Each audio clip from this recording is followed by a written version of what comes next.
हाँ जी सर। हमारे पास सवाल में ये कहा गया है कि E1 और Q2 आपके पास तो 2 अर्न है, ठीक है? E1 में आपके पास बेसिकली 3 व्हाइट बॉल है और 2 आपके पास तो रेड बॉल है, और U2 में आपके पास मतलब खाली 1 आपके पास तो व्हाइट बॉल है, सही है सर?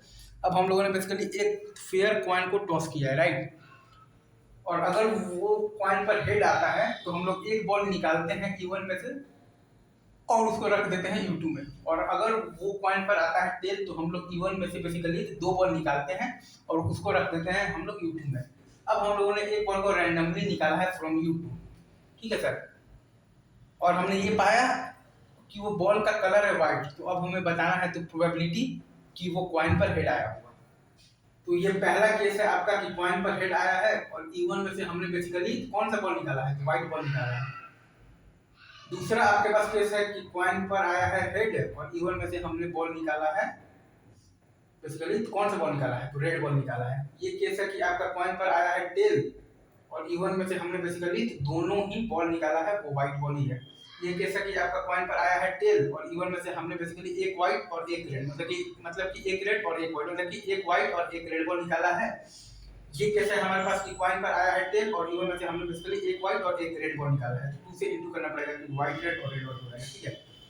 और ये आपका जो केस है ये है कि आपका कॉइन पर आया है टेल और हम लोगों ने E1 में से बेसिकली दोनों ही रेड बॉल निकाला है, ठीक है? और इन सब को जोड़ने पर आपका जो प्रोबेबिलिटी आया है ना बेसिकली तो व्हाइट आने का, वो है आपके पास क्या है? क्या है? तो 23/30 आया है, ठीक है सर? क्योंकि जब हम लोगों ने E1 में से एक व्हाइट बॉल निकाल कर डाला है तो U2 में 2 व्हाइट बचा तो 1। इस केस में आपके पास U2 में बचा है एक व्हाइट और एक रेड बचा है तो 1/2। इस केस में आपके पास U2 में बचा है तो तीनों व्हाइट बचा है तो 1। इस केस में आपके पास U2 में बचा है तो 2 व्हाइट बचा है और एक रेड बचा है तो 2/3। और इस केस में आपके पास U2 में बचा है एक व्हाइट और 2 रेड तो 1/3। तो इन सबको जोड़ने पर आपका आ गया है 23/30। अब हमें वो केस चाहिए कि कॉइन पर हेड आया, मतलब कि ये दोनों का सम लाना है। कॉइन पर हेड आया, एक हमने निकाला व्हाइट, या फिर हमने मतलब कॉइन पर हेड आया और एक हमने निकाला है रेड, तो इन दोनों को जोड़ने पर आया है, इन दोनों टर्म को जोड़ने पर आपके पास आया है 2/5 बाई ये जो आपका जो टोटल का सम आया है आपके पास, तो मतलब क्या आया है? तो 23/30, तो 12/23, 2/5 बाई 23/30 12/23, 2/5 और बाई 23/30 12/23, 2/5 बाई 23/30 12/23। ये आपका सिंपल सा मतलब आंसर है कि अगर आपका ड्रॉन बॉल अगर आपका व्हाइट है तो क्या प्रोबेबिलिटी है कि कॉइन पर हेड आया होगा।